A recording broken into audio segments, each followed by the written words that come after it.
Estem convençudes que sense la incorporació efectiva de la perspectiva feminista als mitjans de comunicació i al sistema educatiu, en aquests dos pilars, serà ben difícil, per no dir impossible, aconseguir acabar amb el patriarcat.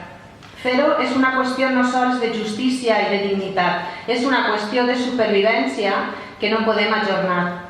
Enguany portem ja 13 dones assassinades pel masclisme. Quina és la situació ara mateix als mitjans de comunicació? Què denunciem? Els mitjans actualment són sobretot ferramentes de producció de masclisme.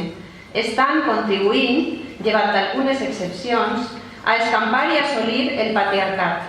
Les iniciatives de canvi, que n'hi ha, estan majorment fiades al voluntarisme i a les apostes personals. Queda moltíssim per fer, però nosaltres anem a destacar 3 coses. La primera, la precarietat laboral.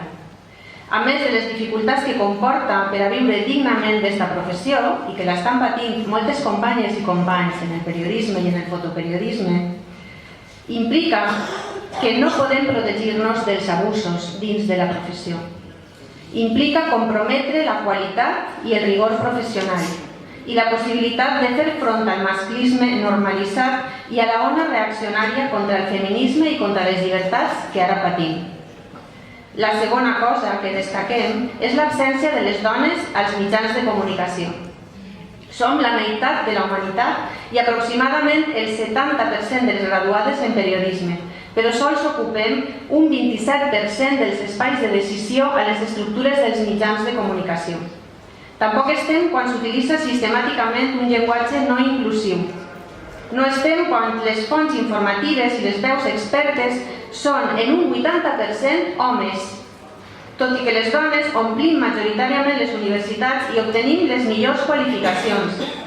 Volem referents femenins que ajuden a les persones més joves, a les xiquetes i als xiquets, a construir un imaginari de possibilitats en igualtat.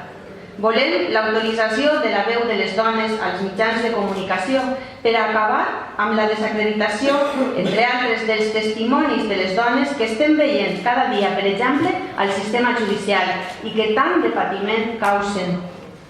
I per últim, reivindiquem un canvi total d'enfocament i tractament de contingut.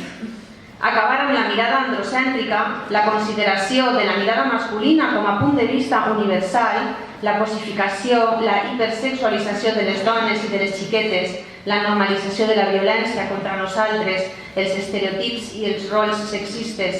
Ho volem tot, la veritat.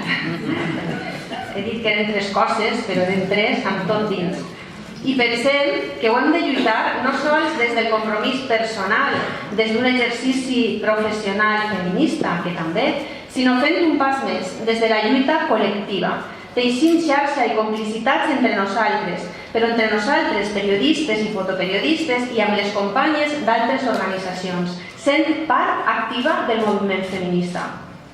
Som conscients que si avui podem reivindicar tot això és perquè altres dones lluitaren abans que nosaltres i també perquè hi ha avui altres dones que ens acompanyen en la lluita.